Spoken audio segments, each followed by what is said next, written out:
Baik, bismillahirrahmanirrahim. Assalamualaikum warahmatullahi wabarakatuh. Waalaikumsalam warahmatullahi wabarakatuh.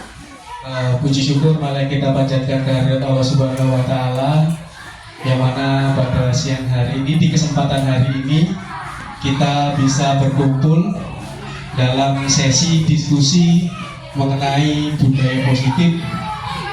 Sholawat beriring salam marilah kita curahkan ke hadirat junjungan Nabi besar Muhammad Sallallahu Alaihi Wasallam, yang akan kita nantikan syafaatnya di yaumil qiyamah nanti. Amin ya rabbal alamin. Baik Bapak Ibu, mohon maaf sebenarnya saya mengumpulkan Bapak Ibu di sini, yang mana tujuan saya di sini yaitu untuk melengkapi tugas saya sebagai CGP, yaitu di modul 1.4 tentang budaya positif. Nah, yang saya lakukan ini yaitu akan membahas bagaimana budaya positif ini yang kita terapkan di lingkungan sekolah, dari perubahan paradigma belajar, dari disiplin positif, nilai-nilai kebajikan, kebutuhan dasar manusia, motivasi perilaku manusia, 5 posisi kontrol keyakinan kelas, dan yang terakhir adalah segitiga restitusi. Baik Bapak Ibu, saya ini lancar sekali ya, belum berdoa tiba-tiba langsung dibuka aja. Baik Bapak Ibu, sebelum kita memulai sesi diskusi di siang hari ini, kita berdoa dulu. Doa akan saya pimpin, berdoa menurut agama dan kepercayaan masing-masing. Berdoa dimulai.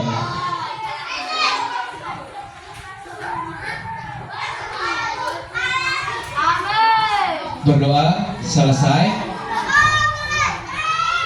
Baik Bapak Ibu yang saya hormati, sebelum kita lanjutkan ke acara yang lebih lanjut lagi, ada sedikit ice breaking. Kita bersama-sama agar badan dan otak kita rileks. Kita sesi hari ini rileks saja, tidak begitu tegang. Untuk merilekkan badan dan tubuh kita melakukan ice breathing. Silakan Bapak dan Ibu guru hebat berdiri. Yuk, monggo.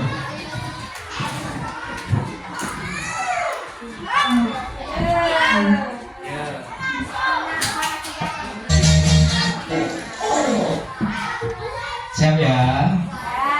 Oke, silakan ditekan Bapak Ibu. Kak Auren, Bu Ari, silakan ditekan.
Aduh, oke kita lanjutkan kembali ya.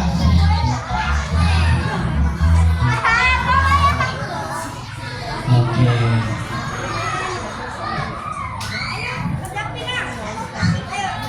Baik, kita lanjutkan kembali.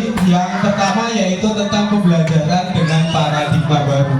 Nah, pembelajaran dengan paradigma baru ini merupakan pembelajaran yang dirangsang berdasarkan prinsip pembelajaran berdiferensiasi, sehingga para peserta didik belajar sesuai kebutuhan berdasarkan tahap perkembangan sesuai teori psikologi modern untuk mewujudkan profil pelajar Pancasila.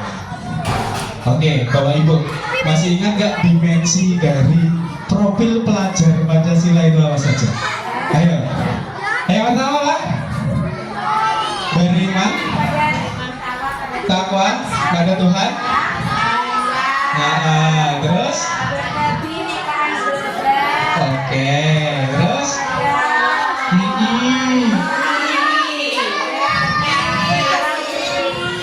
Kenalan kritis, kreatif, dan mandiri. Coba Pak Kondo, ini kurang semangat. Dibacakan dulu dimensi dari profil pelajar Pancasila. Minta tolong Pak Kondo. Mandiri, beriman dan bertakwa, berkebinekaan global, bergotong royong, kreatif, bernalar kritis. Yang terakhir? Mandiri. Terima kasih tepuk tangan buat Pak Kondo. Luar biasa Pak Kondo. Baik. Nah, dimensi ini dari profil pelajar Pancasila yang pastinya sudah kita terapkan dan kita lakukan setiap hari dalam proses pembelajaran kita. Oke, Bapak Ibu. Nah, miskonsi ini tentang teori kontrol. Nah, teori kontrol. Baik.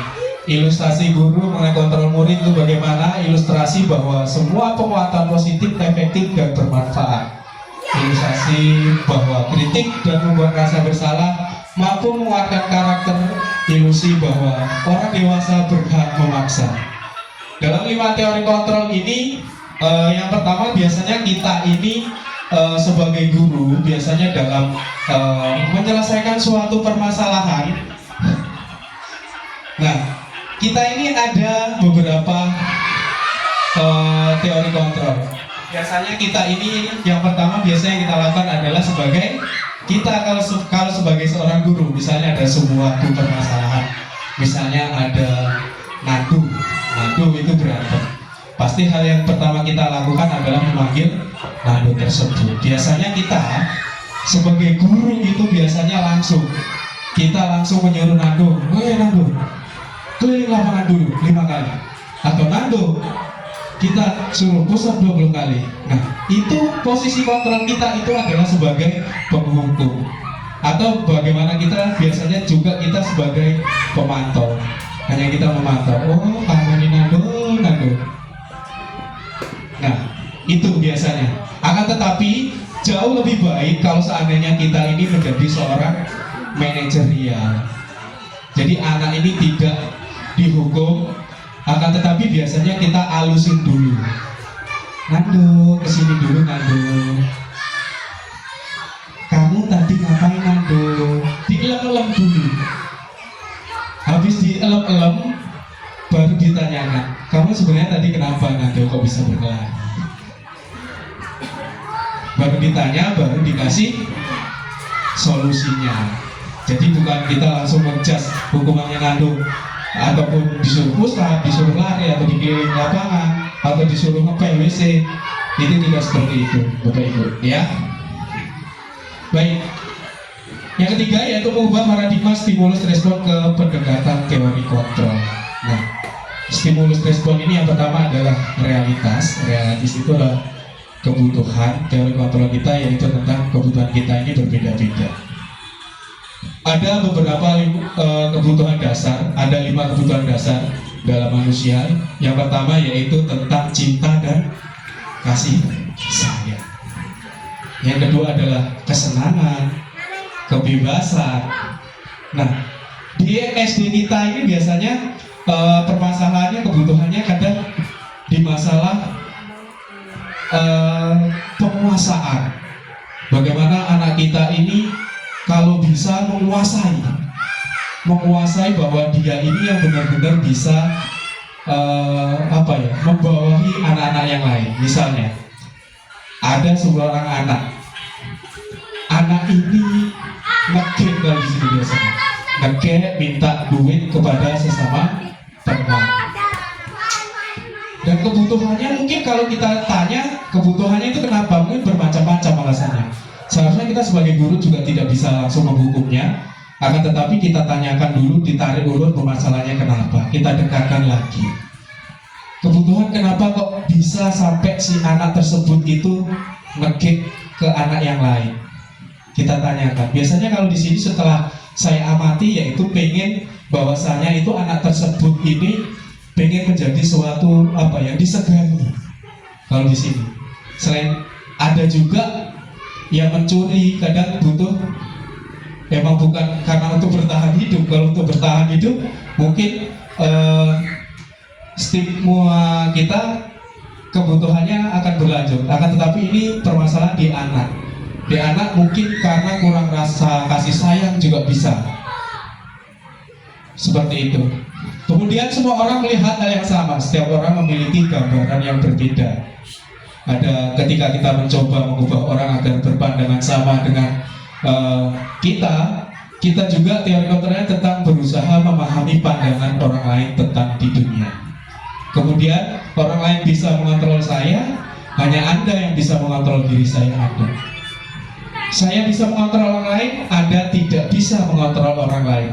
Pemaksaan pada saat bujukan gagal, dengan kolaborasi dan konsekuensi menciptakan pilihan baru. Model berpikir menang atau kalah. Model berpikir menang atau kalah. Oke. Kita masuk di disiplin positif. Nah, disiplin positif itu apa sih sebenarnya? Nah, disiplin positif ini berasal dari kata disiplina, yang artinya belajar. Disiplin ini mengacu pada disiplin diri yang memiliki tanggung jawab terhadap apa yang dilakukan berdasarkan nilai-nilai yang dilakoni. Disiplin positif merupakan salah satu cara penerapan disiplin yang bertujuan untuk menumbuhkan kesadaran serta memberdayakan peserta didik. Imbalannya yaitu penghargaan, ancaman, atau reward.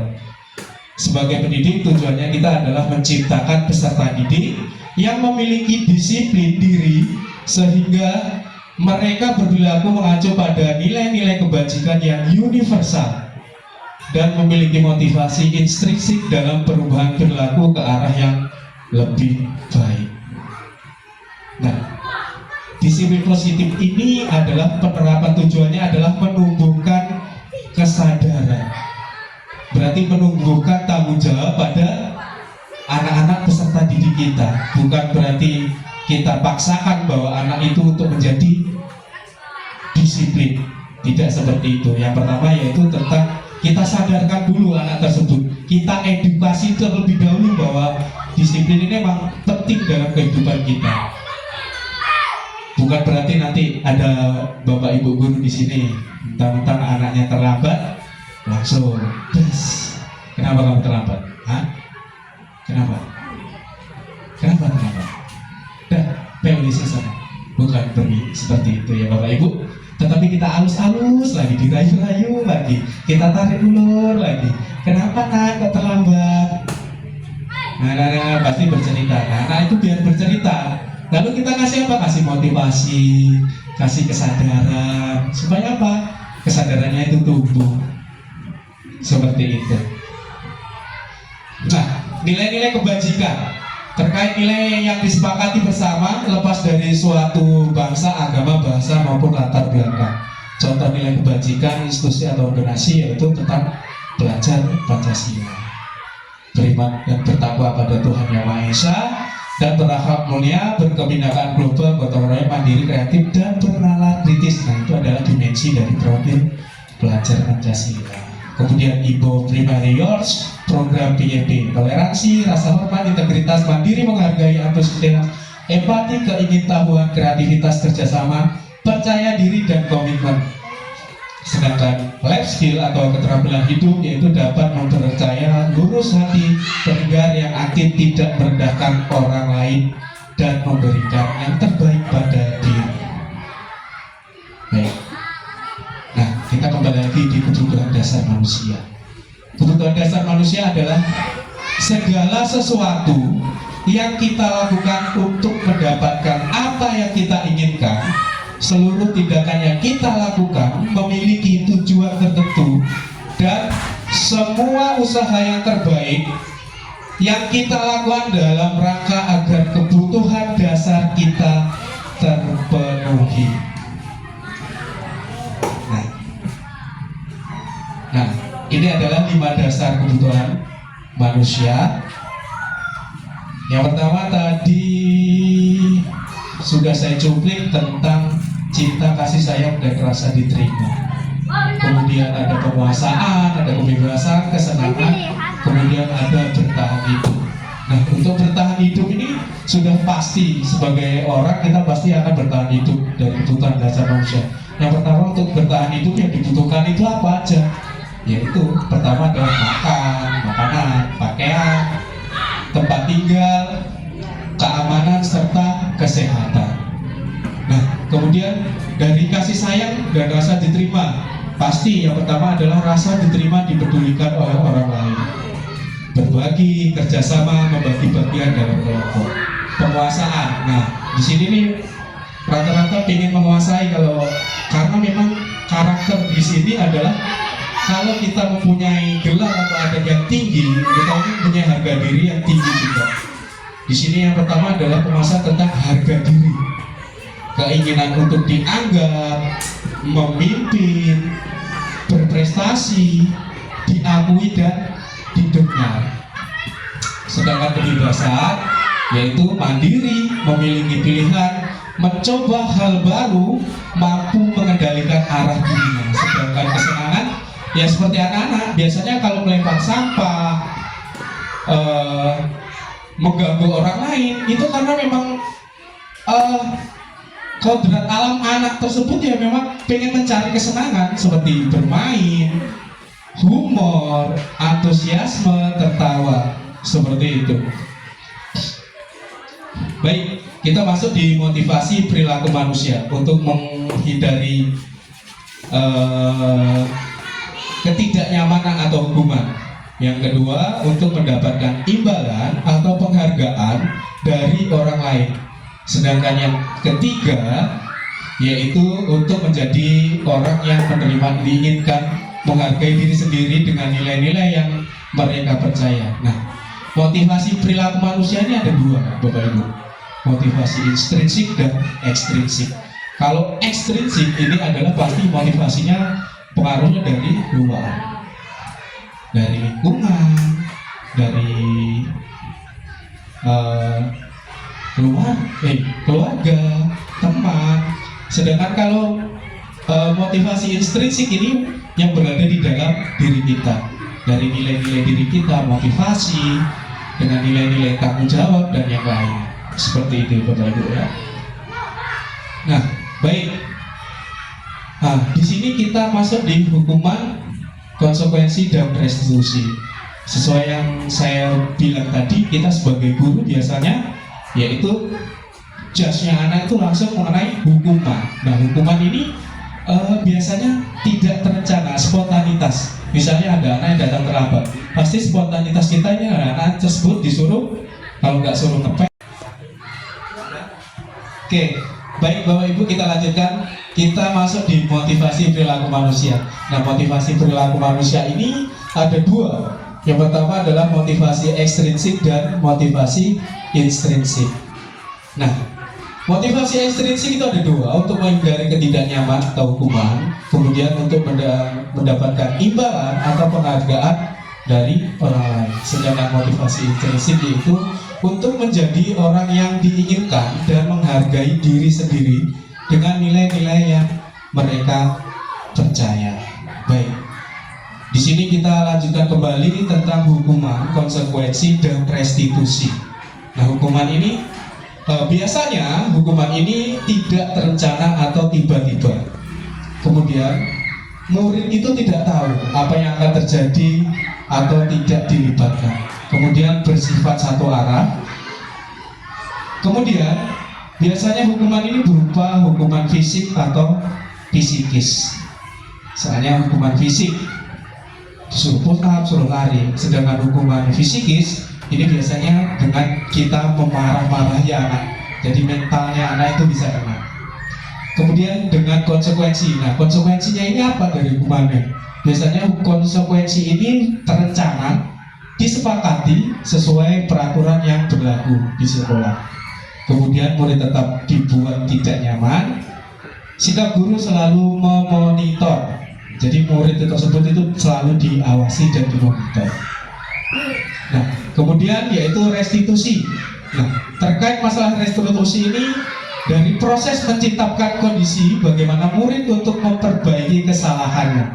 Jadi murid tersebut ini disuruh untuk memperbaiki kesalahan.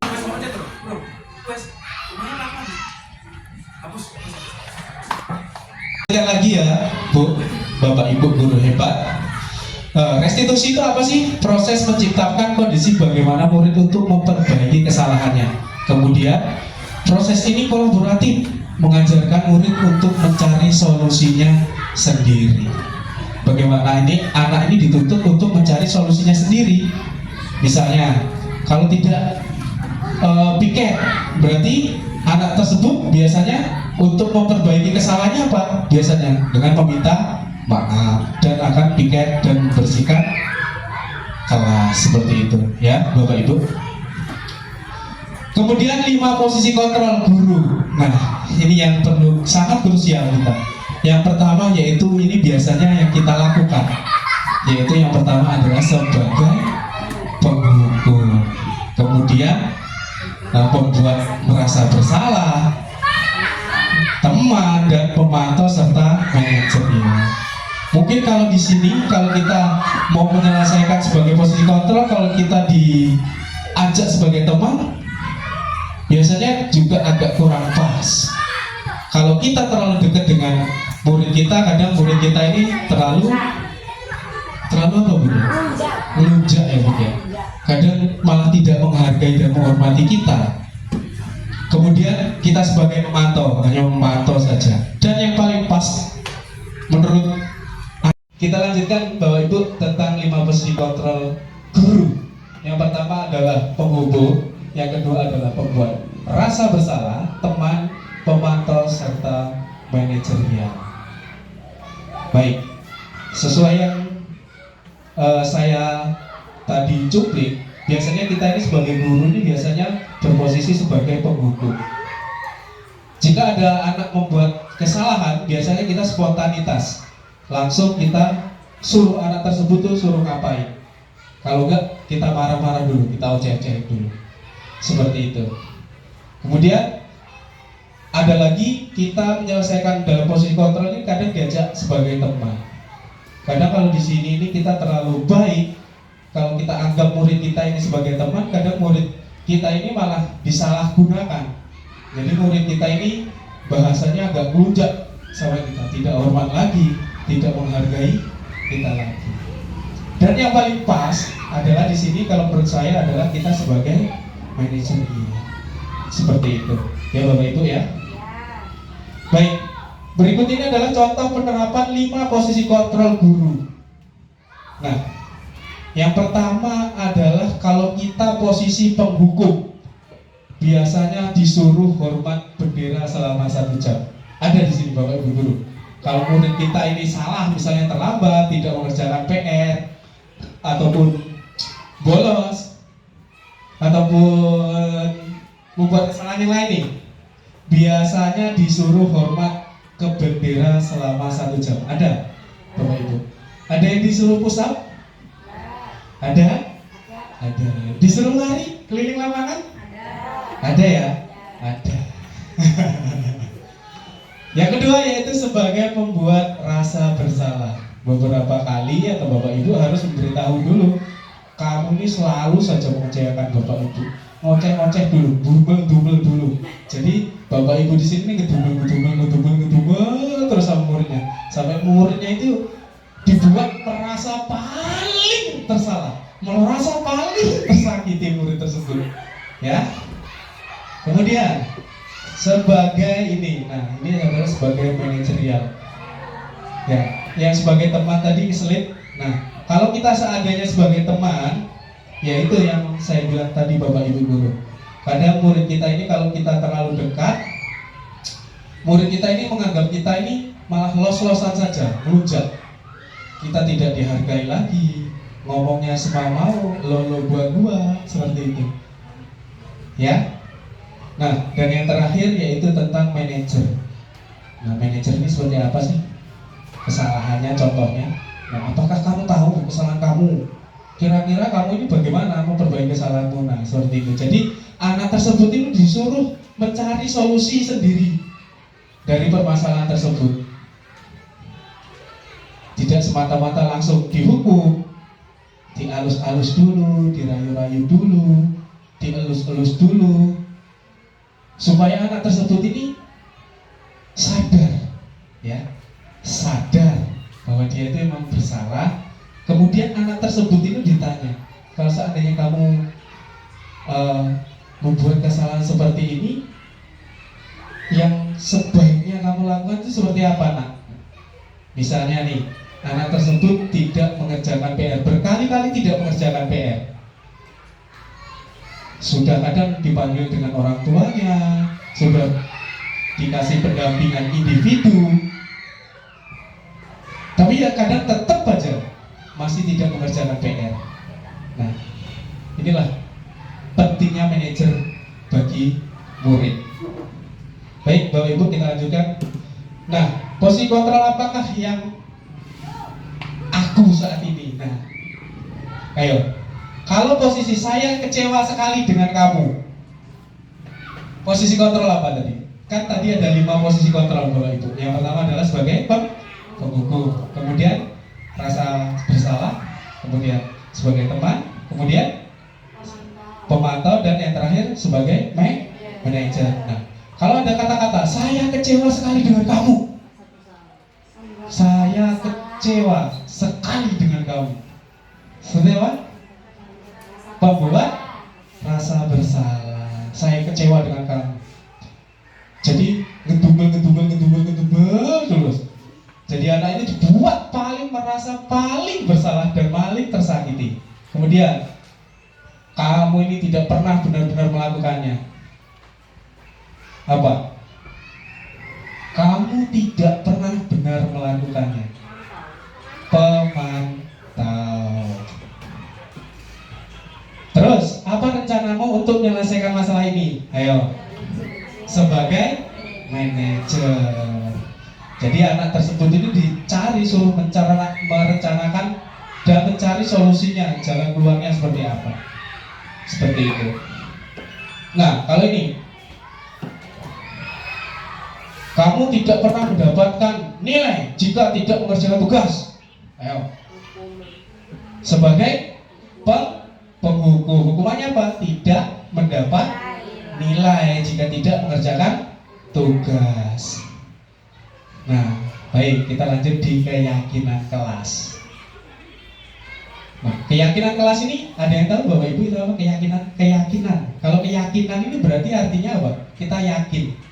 Yakin ini terkait dengan masalah nilai kebajikan yang kita yakini. Nah, mengapa keyakinan kelas ini? Mengapa bukan peraturan? Bedanya apa kalau peraturan sama keyakinan? Kalau keyakinan tadi nilai-nilai, kalau peraturan ini dibuat untuk ditaati atau dipatuhi. Kalau keyakinan ini ditumbuhkan untuk kesadarannya, nilai-nilai kesadaran ini ditumbuhkan. Seperti itu Bapak Ibu ya. Baik. Nah, pembentukan keyakinan kelas. Yang pertama adalah bersifat abstrak. Kemudian berupa pertanyaan universal, dibuat dalam pernyataan positif. Jadi kalimatnya kalimatnya ini kalimat positif ya Bapak Ibu. Jadi tidak ada kata-kata tidak biasanya. Baik, sedikit saja agar mudah diingat sesuai dengan kondisi kelas dan sekolah sehingga mudah diterapkan. Semua warga sekolah, warga kelas dilibatkan saat membuat keyakinan kelas. Baik, Bapak Ibu, di sini saya ada stick note. Saya minta tolong untuk membuat 5 keyakinan kelas.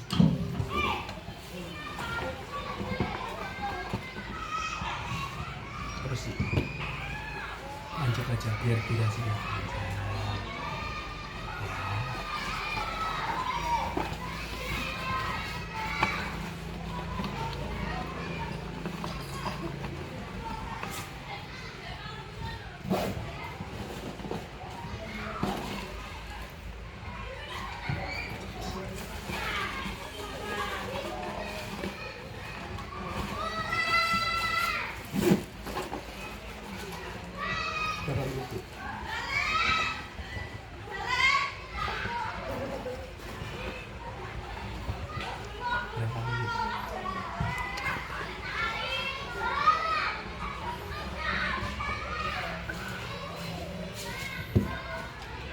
Baik Bapak Ibu, saya di sini meminta Bapak Ibu untuk memberikan 5 contoh keyakinan kelas yang kita buat.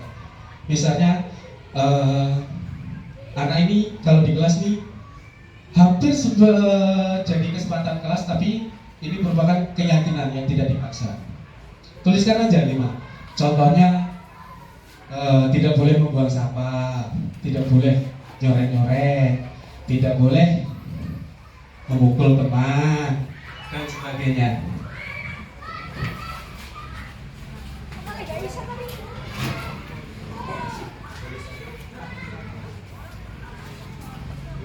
Tulis 5 keyakinan kelas. Tulis. Ya. Silakan ditulis 5 saja Ibu. Kemudian nanti dikumpulkan di depan ya. Akan nanti saya bacakan.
Bapak Ibu, kuenya bisa dimakan ya Bapak Ibu?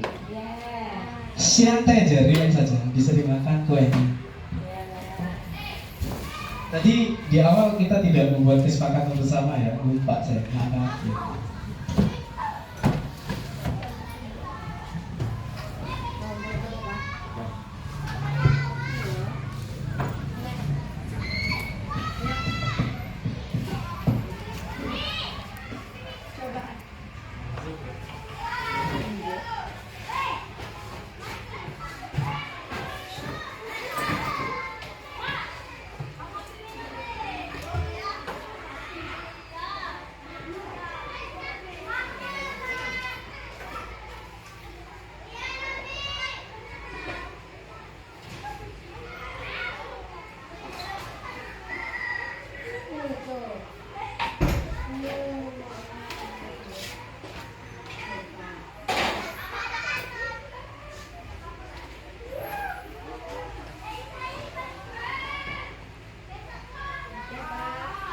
Yang sudah silakan dikumpulkan di meja depan Bapak Ibu. Kemudian nanti Bu Nur minta tolong ya dirangkumkan. Silakan berpasangan. Harus 5 ya ini ya. Iya 5. 5. Dikumpulkan sini aja. Yo, mungkin wis tangan lho. Ini lho.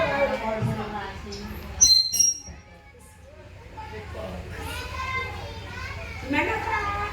Sini Bu. Ya. Nanti minta tolong Pak Kando sama Bu Nur dipilah-pilah ya, mana yang menjadi kesepakatan kita bersama. Iya.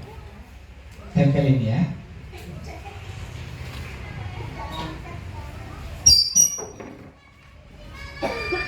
Anak-anak SMP itu kapan?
Enggak ada ini.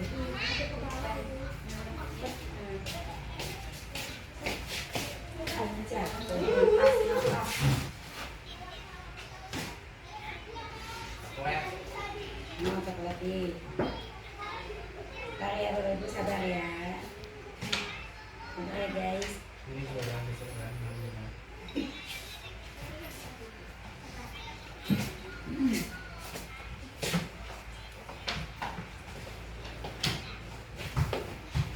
Sudah semua Bapak Ibu? Kalau sudah silakan Bu Nur dibacakan.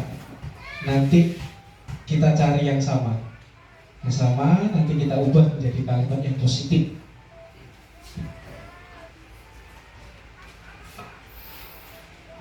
Ini nggak dikasih nama ya? Ini dibaca. Ya. Satu,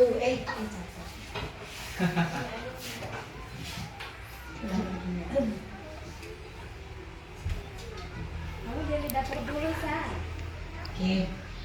Ada yang nulis satu, membuang sampah di tempatnya, tidak membuli, tidak mencontek saat ulangan atau jujur. Kemudian 4, memperhatikan guru saat belajar. Yang 5, saling menghormati dan menyayangi. Oke, ada lagi. 1, harus berdoa sebelum belajar. 2, tidak boleh ribut saat pelajaran. 3, tidak boleh mencoret dinding. 4, harus mengerjakan PR. 5, berdoa sebelum jam pulang. Ada lagi. 1, datang tepat waktu. 2, selalu mengerjakan tugas dari guru. 3, mengerjakan piket kelas sesuai jadwal. 4, tidak ada pembulian dengan teman. 5, menaati perintah guru. Kemudian 1, tidak boleh bolos. 2, tidak boleh berkelahi. 3, tidak boleh membuli. Tidak boleh mencontek dan harus disiplin waktu. Ada lagi, tidak membuang sampah dalam kelas, tidak mencoret-coret meja, menjalankan piket dengan tertib, mengerjakan tugas, dan tidak jahil atau usil dengan teman. Ada juga yang menuliskan tidak boleh ribut saat jam pelajaran berlangsung, tidak boleh makan saat jam pelajaran, tidak boleh buang sampah sembarangan, tidak boleh datang terlambat, dan tidak boleh bertengkar. Ada lagi 1, tidak berkelahi dalam kelas. 2, tidak mengobrol saat belajar, tidak membuang sampah di kelas, mampu menyebutkan nama Pancasila, mampu menyebutkan lambang Pancasila. Ada lagi, 1, datang tepat waktu. 2, saling menghormati. 3, menjaga kebersihan. 4, saling menghargai. Dan 5, saling bekerja sama. Itu tadi Pak. Ini kalau disimpulkan monggo. Baik.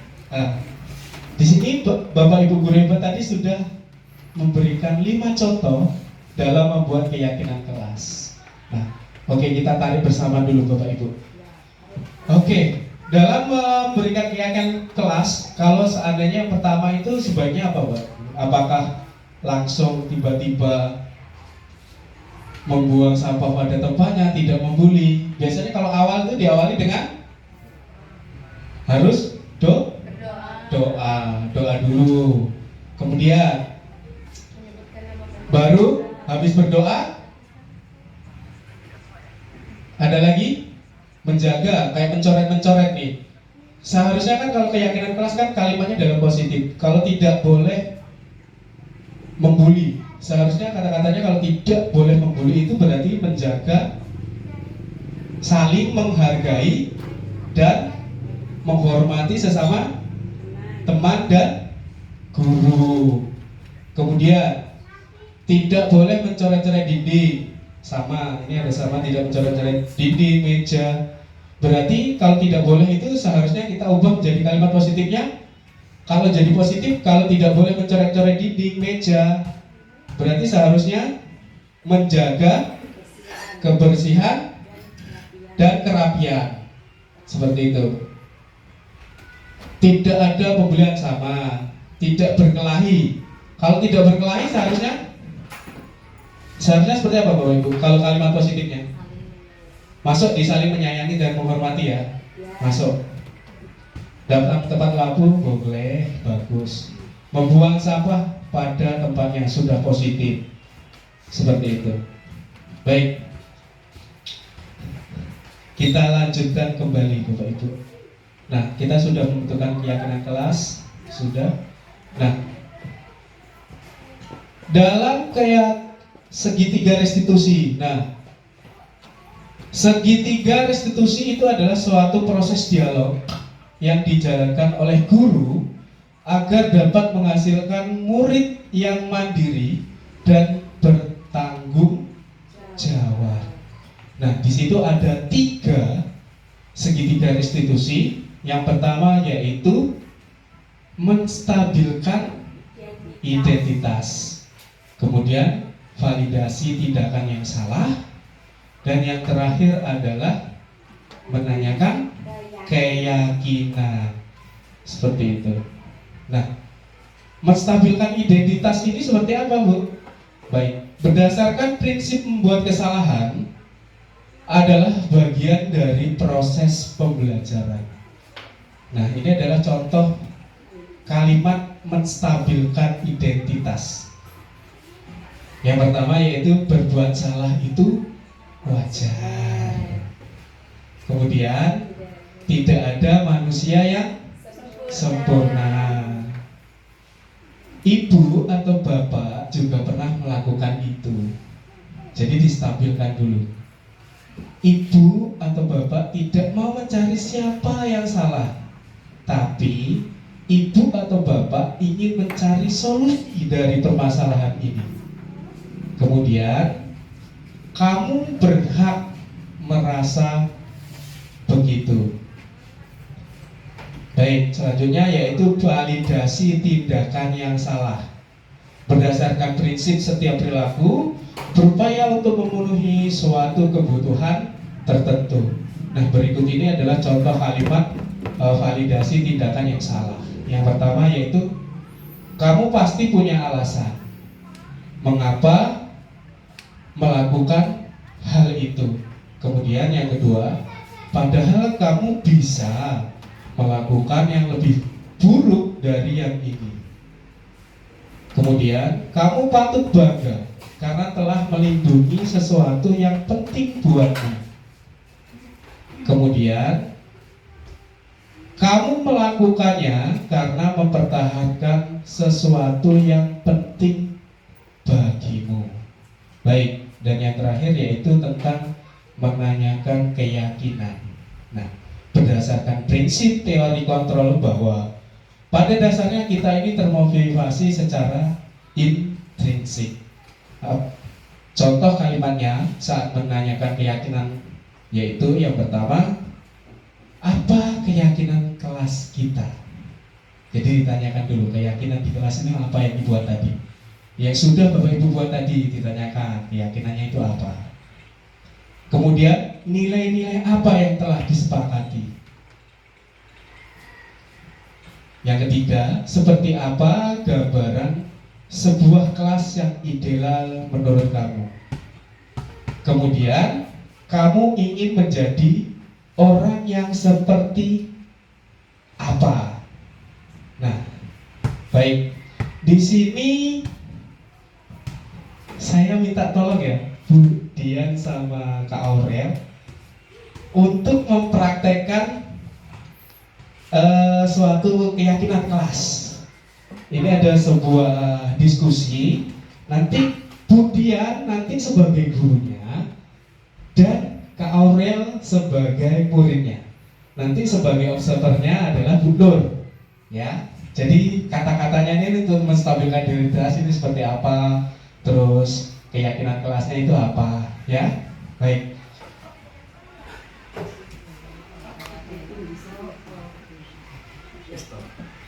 Iso.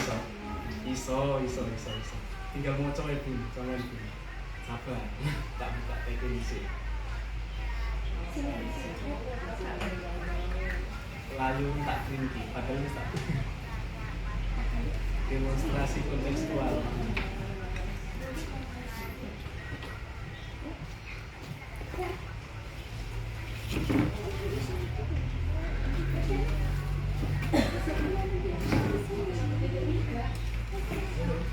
Empat ya, budaya ya.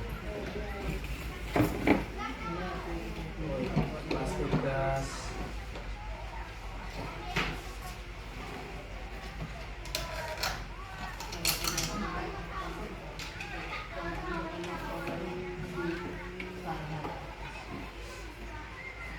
Simpatannya udah ya? Koneksi yang sama kan ya? Koneksi ya? Iya kan? Kode 1 4. Jadi ya.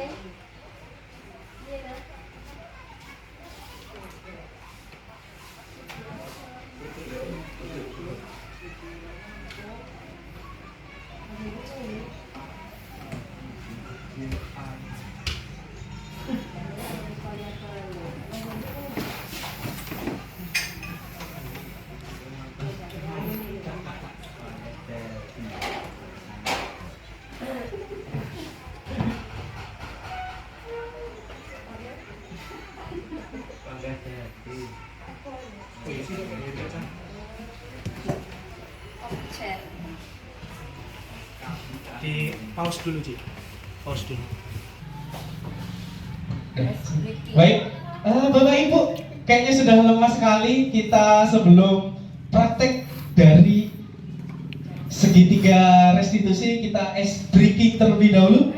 Bapak Ibu silahkan berdiri di tengah-tengah lagi. Ayo Pak Koto minta tolong di tengah-tengah lagi. Siap? Oke, benar dipimpin ya. 1, 2, 3. Ini Bu Nur. Ini Ustazah Nur. Tangan diputar-putar, bergeputar. Tangan diputar-putar, pegang gagang. Tangan diputar-putar, pegang lutut. Digoyang-goyang, digoyang-goyang, digoyang-goyang. Tangan diputar-putar, bergeputar.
tepuk tangan untuk kita semua.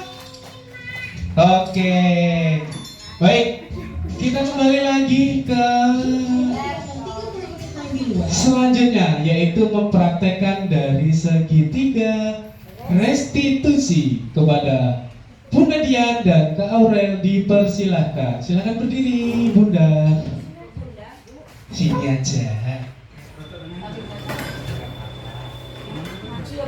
Maju boleh. Nah, berada Bang. Assalamualaikum Bu. Waalaikumsalam. Saya mendapat laporan bahwa kemarin kamu membolos saat ibu guru sedang rapat. Apakah itu benar? Iya Bu. Lalu kalian pergi kemana dan apa yang kamu lakukan? Saya pergi main PS Bu. Baik. Setiap orang pasti pernah melakukan kesalahan.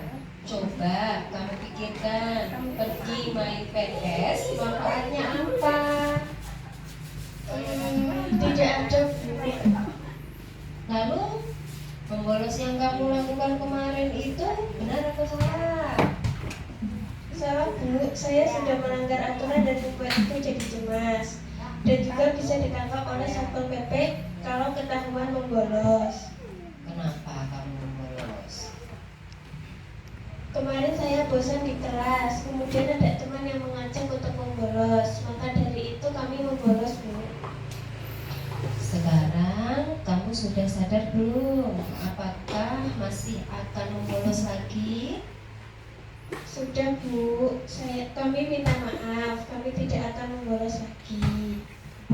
Ya, untuk kedepannya, bila ibu guru sedang rapat, apa yang akan kamu lakukan? Apa kamu akan lakukan untuk memperbaiki kesalahan ini? Saya akan meminta tugas ke guru mata pelajaran Bu. Baik, semoga kamu mendapatkan pelajaran bermakna dari kesalahan yang kamu lakukan ya. Iya Bu, terima kasih. Assalamualaikum Bu. Waalaikumsalam Warahmatullahi wabarakatuh. Luar biasa Kak Aurel dan Bu Dian. Tepuk tangan buat Kak Aurel dan Bunda Dian. Baik, di sini saya meminta tolong buat Ibu Nur sebagai osoper. Silahkan dikasih kesimpulan dari segitiga restitusi.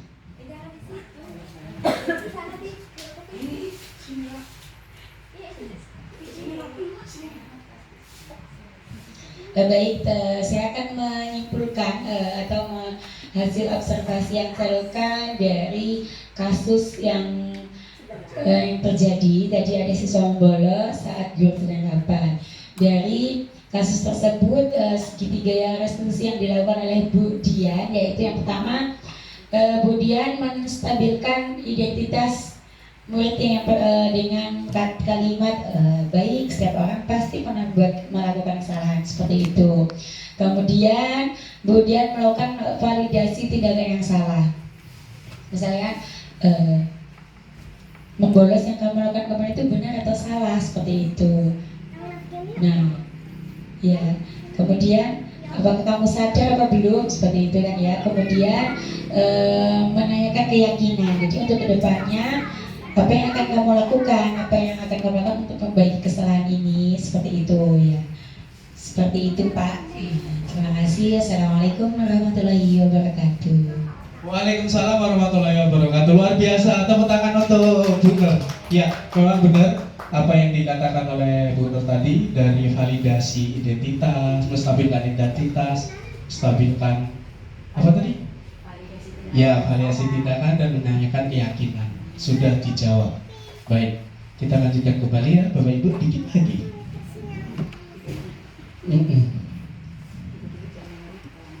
Baik, nah sudah sampai di penutup.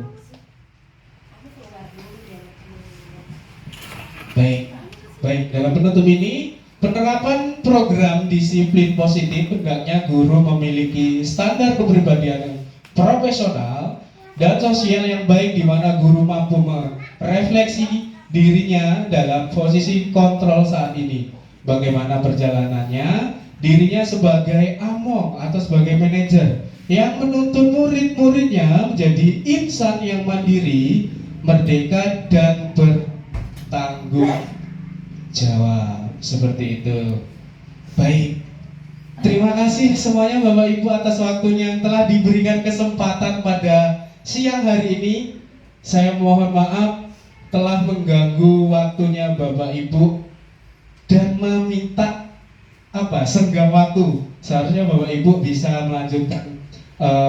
melanjutkan pulang untuk aktivitas, tetapi saya minta tolong untuk waktunya. Dan sekali lagi saya mengucapkan terima kasih sekali kepada Bapak Ibu.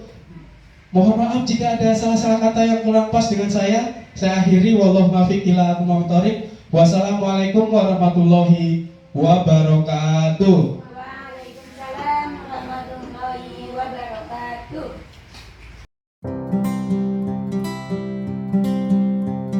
Assalamualaikum warahmatullahi wabarakatuh.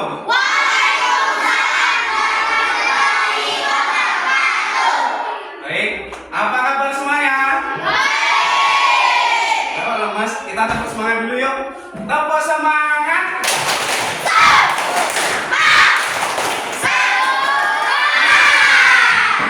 Baik, di sini Bapak akan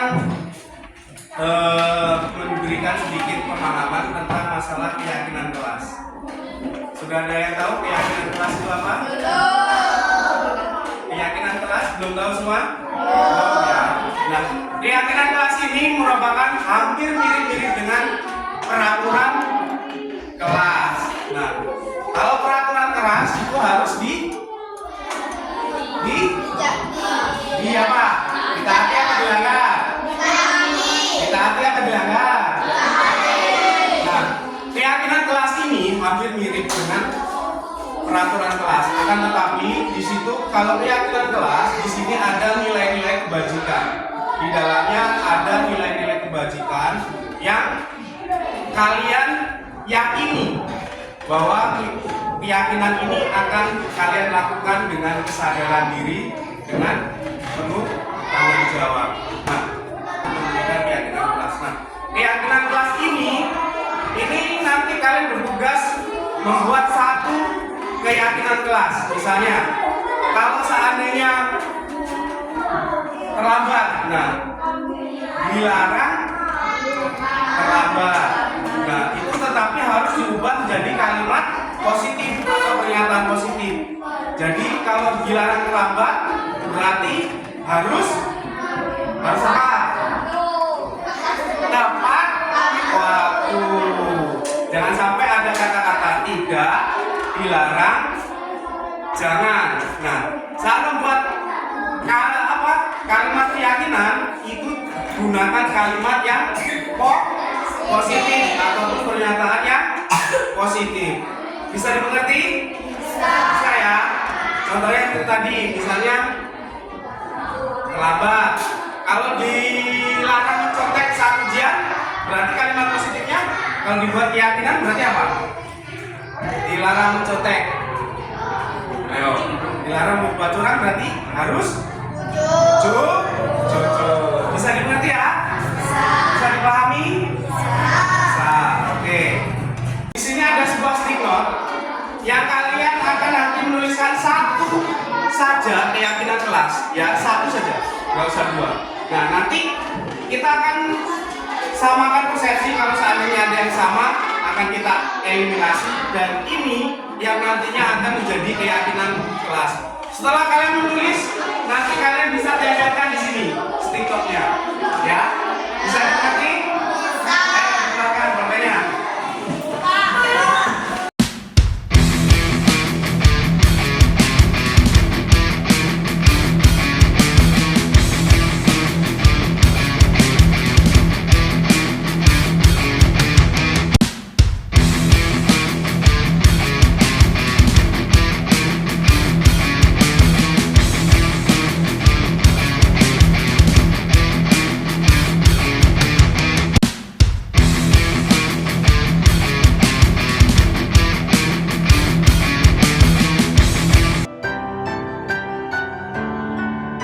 Assalamualaikum warahmatullahi wabarakatuh. Perkenalkan